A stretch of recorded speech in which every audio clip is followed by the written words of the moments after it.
E é aqui que eu queria ler um salminho para ler um outro salmo. São 2 salmos que eu quero ler. Um é o Salmo 61, versículo 12, que diz assim: em Deus faremos proeza, por isso que eu estava com essa música na cabeça hoje. Em Deus faremos proezas, pois Ele mesmo calca aos pés os nossos adversários. Aí a gente volta a folha um pouquinho. Está aqui, ó, o Salmo do pastor Anderson Silva. O pastor Anderson Silva é um pastor todo tatuado, mais moralista do que o moralismo, mas tem uma barba de terrorista e tatuagem de imoral. Salmo 58, versículo 6 diz assim: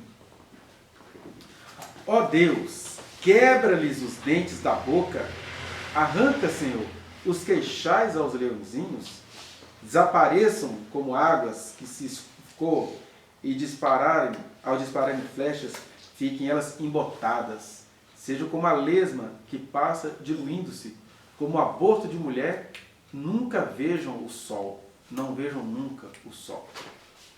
E é interessante que esses 2 salmos aqui são salmos, para não ficar no engano aqui, exatamente, são salmos do rei Davi. Num, ele dedica uma grande canção a Israel, que tem como tema Não Destruas, e o outro, ele fez o salmo quando ele lutou contra os sírios na Mesopotâmia e os sírios em Zobar, e quando Joabe, regressando, derrotou de Edom 12.000 homens no Vale do Sol. É nesse salmo que está se referindo a todas essas coisas que ele vai dizer: em Deus faremos proezas, porque Ele mesmo calca os pés dos nossos adversários. E aí, eu queria falar disso mesmo, vou tentar ser breve, mas a gente precisa responder a essas questões que circundam a nossa cultura, o nosso mundo caído, o nosso mundo derrotado. Porque a primeira coisa que a gente tem isso na Bíblia? Aí, por isso que não dá para ler a Bíblia. É um livro que é uma vergonha, você tem uma corrente de pessoas que pensam assim, né? Porque, de fato, quem for ler Bíblia está condenado a ter que ficar respondendo esse tipo de coisa. De outro lado, você tem aquelas pessoas que falam assim: não, Deus é amor, Deus não faz esse tipo de coisa. E você tem terroristas como o deputado federal Nicolas Ferreira, num podcast com o pastor Anderson Silva, dizendo que ia pedir a Deus para quebrar o queixo do Lula. Você tem essas coisas todas. E aí você fica assim: meu Deus, onde é que está Deus nesse emaranhado todo? E o que a gente precisa entender, a primeira coisa, é o contexto histórico, psicológico e cultural do Davi. Olha só a diferença entre Davi e Anderson Silva. Primeira pergunta: quem é que está em guerra contra Anderson Silva?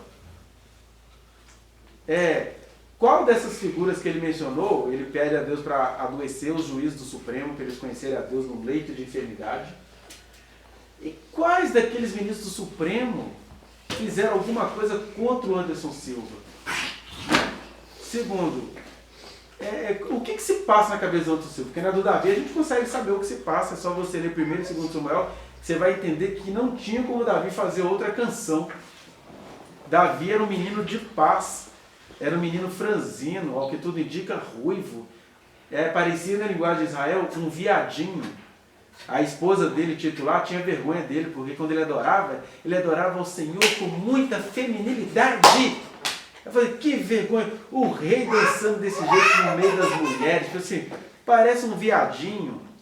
Isso está tudo escrito no livro do Antigo Testamento, não está usando essa linguagem, mas o espírito é esse. Mical ficou com muita vergonha daquele marido idiota que ela tinha. Me parece uma mulher de um pastor que todos nós que conhecemos. Ela assim: pelo amor de Deus, fulano é muito desembestado, muito apaixonado com tudo, se importa com tudo. Eu prefiro o Cicrano. Cicrano é charmoso, criterioso, organizado. Eu estou achando que eu estou vendo uma mulher de pastor apaixonado pelo seu sacristão, né? Dizia uma mulher de pastor. Que é tipo Mical. Que vai assim: para que Deus me casou com isso? Um homem otário, não sabe nem ser rei. Tá? Por que é importante a gente entender isso? Porque o rei Davi, ele era esse bocoió do Evangelho. Aliás, o fruto do Espírito é longanimidade. Essa palavra tão longa, ela tem significados longos, e um deles é babaca, idiota, confiável, espera tudo no seu devido tempo, confia de verdade, acredita nas pessoas mesmo. Por quê? Porque a pessoa longânima, ela tem a favor dela o fato de que ela anda em comunhão com Deus.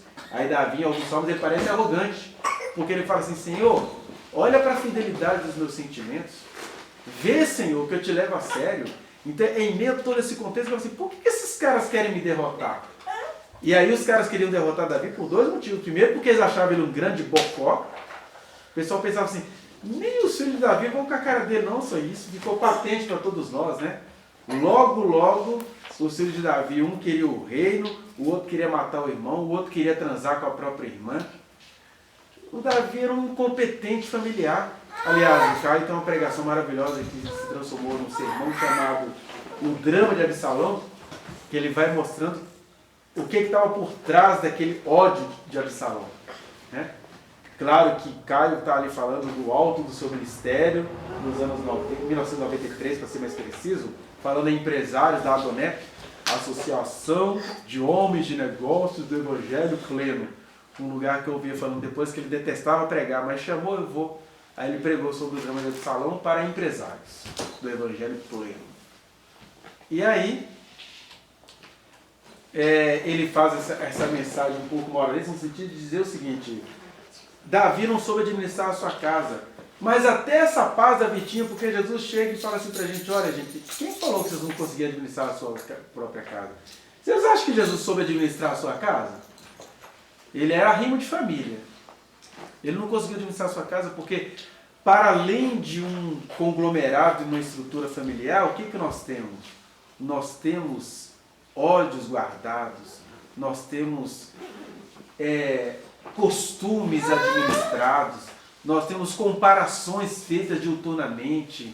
E aí você acha que rolava o que na família de Jesus?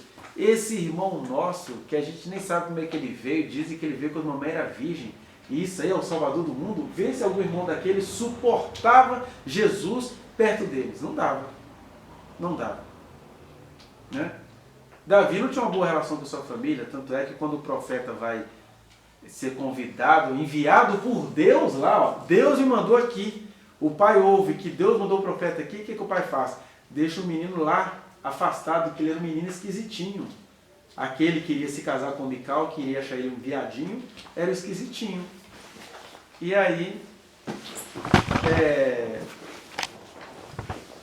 ele não era um homem aguerrido, e ninguém precisa ser, também não tem aquela coisa, né? Eu lembro do pastor Idecarlos Takayama, deputado federal: ai, nós temos que ir às igrejas doutrinar os nossos homens, porque os nossos homens estão ficando feminilizados.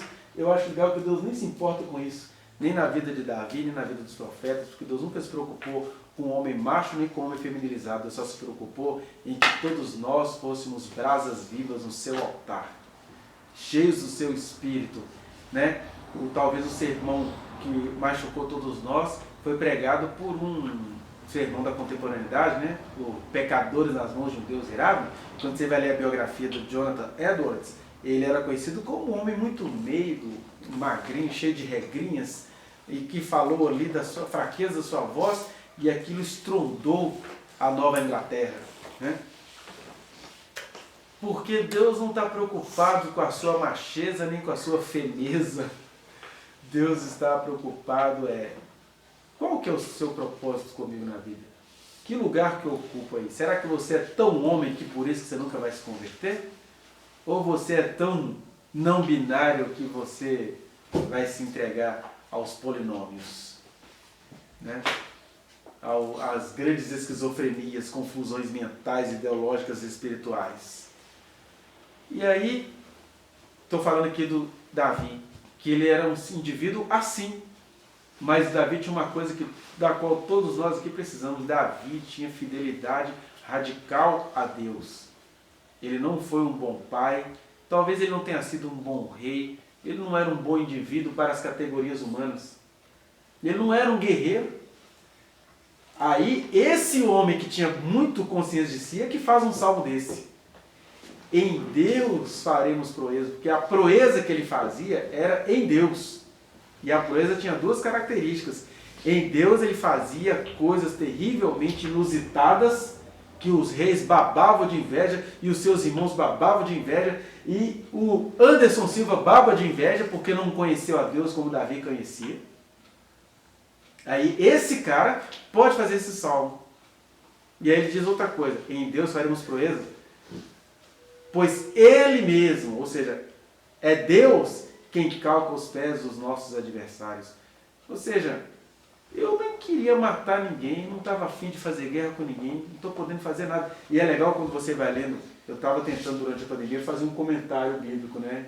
Eu consegui fazer de Deuteronômio, Josué, Juízes, Ruth, 1 Samuel. Parei em 1 Samuel, que aí começou a correria toda, fiquei sem tempo.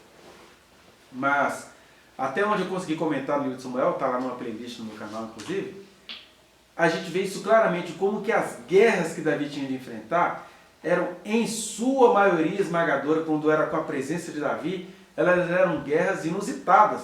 Deus fazia um terremoto acontecer, as pessoas ficavam confusas, as pessoas desmaiavam no susto. Não era Davi derramando sangue, embora ele tenha ficado com a fama. Ele ficou com fama de que derramou muito sangue, né? Ele perdeu a paciência com um ou outro indivíduo, por exemplo, com o Nabal, do qual ele não chegou a derramar sangue. A Abigail vai lá, conversa com ele, aparta isso. Aí o Nabal morre de desgosto, porque quem é que criou o caso comigo? Aquele idiota, rejeitado por todo mundo, amigo de publicanos e pecadores, porque Davi se acercou de um monte de cananeu. Ele era bandidão no reinado de Saul, né? Aos olhos da moral ele era um bandido. E aí ele ficou com desgosto. Eu perdi a razão para esse idiota? Aí o Nabal, um homem maligno, filho de Belial, morreu. Morreu porque, como disse Davi, em Deus faremos proezas, pois Ele mesmo calca os pés os nossos adversários. Era um cara que todo dia tinha alguém querendo matá-lo. Agora, quem é que está querendo matar Anderson Silva? Quem é que está querendo matar o Brasil, que os crentes estão tudo querendo se armar para enfrentar que inimigo?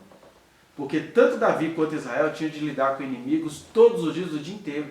Israel hoje é um povo opressor, mas ainda assim é um povo que vive sendo caçado todos os dias pelas tradições islâmicas do Oriente Médio, né? Embora eles sejam oprimidos os palestinos, no sentido geral é um povo oprimido pelas crenças de um outro povo que se percebe monoteísta, né?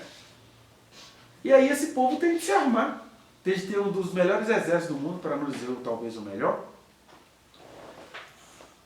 Mas quem é que está querendo a morte de Anderson Silva e Nicolas Ferreira, né? Aliás, o Lula, coitado. A gente não pode ficar falando de política aqui, mas a gente precisa falar daquilo que nos é real, né? O cara está ali fazendo o trabalho dele.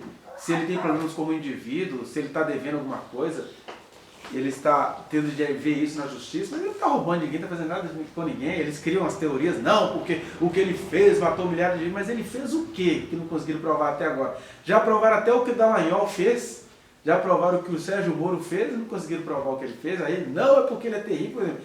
Mas até o diabo perde esse tal de Lula, né? Mas independentemente das suas preferências pessoais, o meu contraste aqui é: qual é a ameaça pessoal que Lula é para o pastor Anderson Silva, para ele dizer isso, que a igreja precisa orar para Deus quebrar o queixo ou a mandíbula do Lula, né? Então, primeira coisa, Deus continua calcando aos pés os nossos adversários, principalmente porque são adversários dele, no sentido de que são seres arrogantes que acham que podem impedir uma obra que Deus é quem está fazendo.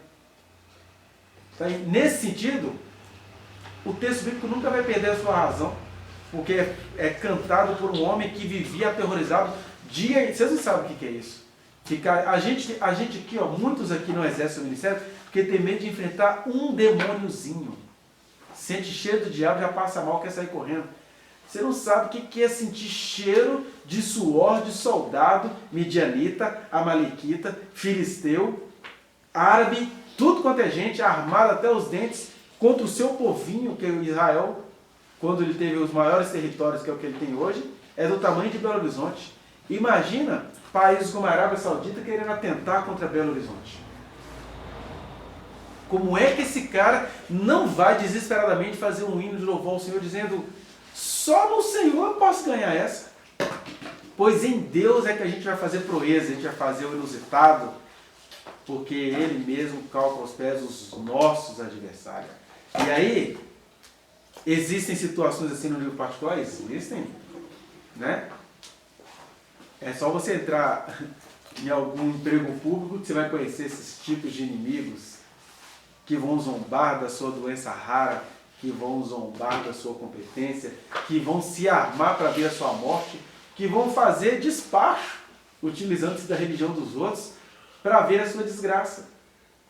E aí a gente já está um pouquinho mais evoluído do que Davi. Eu nem preciso fazer salmos assim, né? E na verdade o salmo foi escrito assim, para ser cantado por um povo que de fato era perseguido, né? E foi feito pela pena de um homem que era perseguido. Agora, nós somos o amor de Jesus. Jesus disse: ouvistes que foi dito aos antigos, amarás o teu próximo e odiarás os teus inimigos. É interessante que não existe esse versículo, odiarás os teus inimigos. Mas é porque a gente cria. Existem coisas que não estão escritas, mas estão ditas, sonorificadas, viraram um acordo. O acordo não é que a gente se reuniu para poder elaborar um documento, é que a gente vai praticando isso. Então, amarás o teu próximo significa que é para amar o meu próximo. Quem é o meu próximo? O povo de Israel. Aí virou tradição. Que povo de Israel? O quê? O povo de Judá. Jesus é o rei dos judeus. Israel é outra coisa que virou Galiléia dos gentios e Samaria, aquele povo horroroso. Então, amarás o teu próximo e odiarás o teu inimigo, significa: Senhor, eu te agradeço todo dia porque eu não sou samaritano.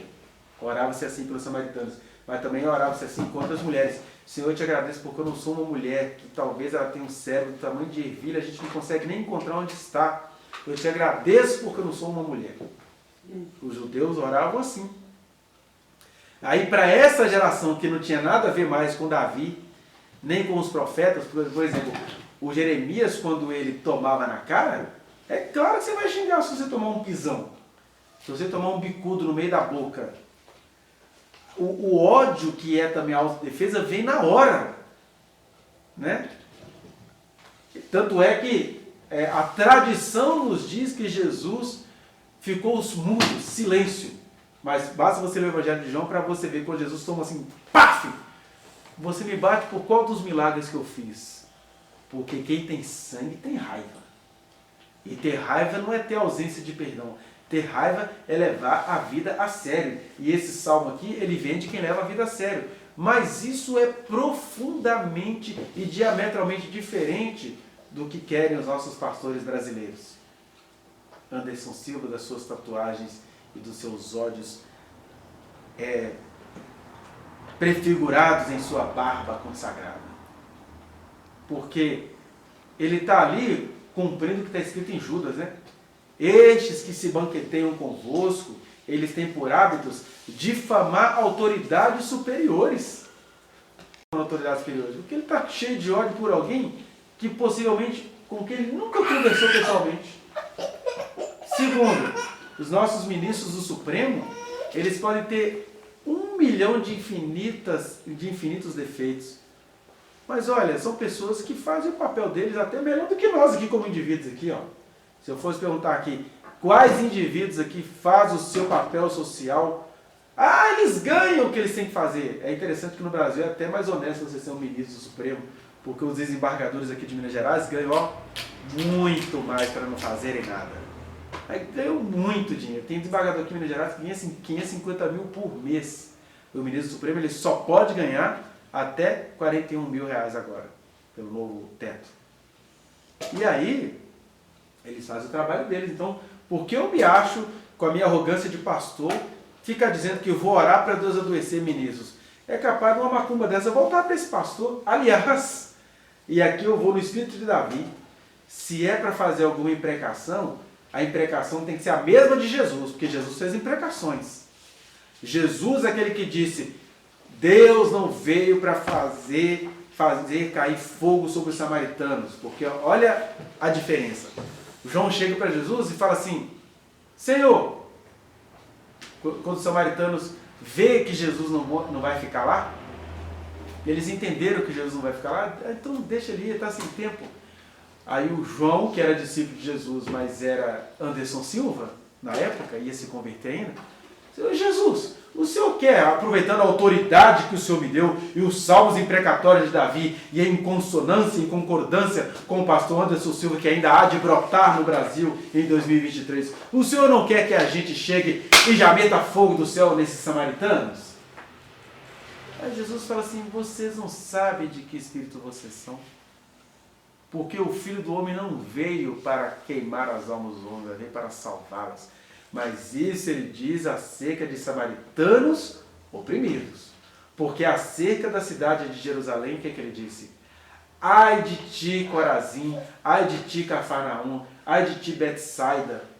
Porque se em Sodoma fossem feitos os sinais que vocês viram aqui, há muito que Sodoma teria se arrependido.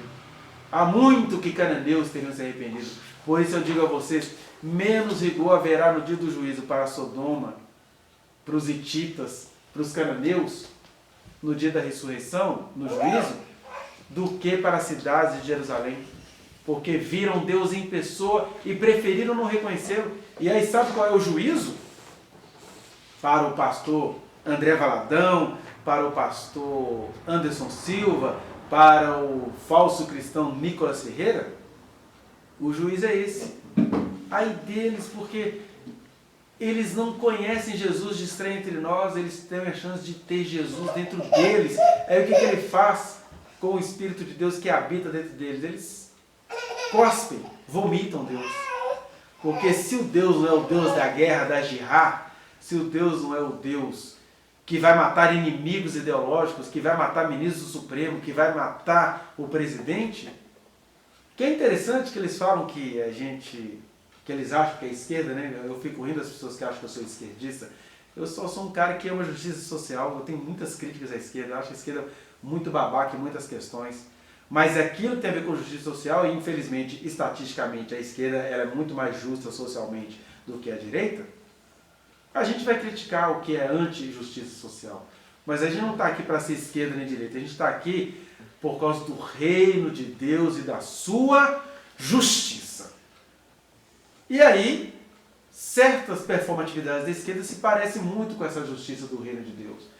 Mas, ao mesmo tempo, certos discursos, certas práticas, certas babaquices, a gente tem que condenar. Jesus tinha entre si um cara de esquerda, que era o Simão o Zelote, mas ele falou para todos: se vocês igualmente não se arrependerem, todos perecereis. Né? Então, sem pensar em esquerda e em direita, mas pensando nessa injustiça de gente que diz ser profeta do Senhor. Que é o homem, não sei se vocês viram o vídeo desse homem, ele fez uma live com um livrão assim, cheio de folhas, apontando um por um dos pecados de adultério que ele ficou sabendo que praticava. Ele estava lá denunciando os adultérios, o pastor Anderson Silva. E aí você fala assim: meu Deus, como assim, cara? E aí agora esse homem agora quer fazer uma campanha para que todos oremos para que Deus quebre a mandíbula. E quando ele fala mandíbula, ele está chamando o Lula até de macaco, de animal, de alguma coisa assim. Né? E aí a pergunta é: se esse cara é de Deus mesmo? A pergunta é retórica. Esses caras são de Deus mesmo? Para eles vale aquilo que Jesus falou para quem se achava de Deus. Israel não se achava de Deus? Vossa morada ficará deserta. Vocês são povo de Deus mesmo? Vocês vão ficar assim no local de culto de vocês. E olha que cumpriu, hein? Jesus estava desejando mal para alguém? Ele estava desejando o bem. É porque o bem, dentro de pessoas que conheceram a Deus e preferiram ficar com a dureza. E nós temos vários motivos para sermos duros. A gente vai se tornando duro no caminho, né? Você tem uma decepção amorosa para ficar duro. Você tem uma decepção política para se tornar duro. Você tem... os judeus tiveram motivo existencial para ficarem duros. Sabe o que você vê sua filha secando e não poder fazer nada contra ela? Ficaram duros. Né? Aí a pergunta de Jesus é: por que vocês têm a mim e preferem ficar duros, secos, E aí Deus, quando Ele se revela para nós, Ele vai ser rigoroso, Ele não vai permitir que a gente negocie com qualquer outra coisinha entre nós e Ele. Porque nós temos um mundo de negociações contra a presença de Deus na nossa vida. Nós temos um filho que precisa do nosso testemunho, um marido no qual você não confia, uma esposa na qual você também não confia, o pastor do ministério passado que te deixou traumatizado, o dízimo que você deu na igreja anterior e que agora você acha então que você não tem que dar nenhuma unha. Você tem um monte de argumentos. Deus fala assim, apresente quais argumentos. Por que Deus fala assim? Porque para Ele só existe um argumento para qualquer decisão na sua vida, que é o que Davi diz aqui no salmo dele, no século 11, 10 a.C. Meu argumento é, em Deus faremos proezas. Davi sabia que ele não tinha saída. Ele não podia se deixar vencer e nem derrotar se isso não fosse em Deus. Em Deus faremos proezas. Porque Ele mesmo calca os pés dos nossos adversários. E geralmente os nossos adversários somos nós mesmos. Nós somos inimigos nossos com o mesmo poder de o mundo inteiro se abater contra nós. Então, essa imprecação é válida. E ela é bem diferente do que o pastor Anderson Silva está desejando para essas pessoas. Porque ele quer vingança alheia. E o Davi está assim, meu Deus, eu durmo todo dia com esses caras aqui diante de mim. Aqui eu preciso clamar. Aqui eu preciso entender que certos principados e potestades estão bem encarnados nessas pessoas. Quem aqui já teve que enfrentar colega de trabalho que te odiava, entendeu isso e nem fez salmo para essas pessoas. Né? Hoje em dia a gente vai orar para essas pessoas no outro sentido, Jesus, dá um emprego para essa pessoa para ela ser muito feliz. Eu lembro que eu e a Sônia junto, mais a Sônia do que eu, já tivemos que orar assim com pessoas que eram um inferno na vida dela. E orar para essas pessoas, Jesus, faz essa pessoa feliz. E era oração sincera. Vá no link que está aqui na descrição e acesse a reflexão na íntegra. Não se esqueça de dar o like nesse trechinho de vídeo, compartilhá-lo e se inscrever neste canal, apertar o sininho para você receber as notificações. Muito obrigado.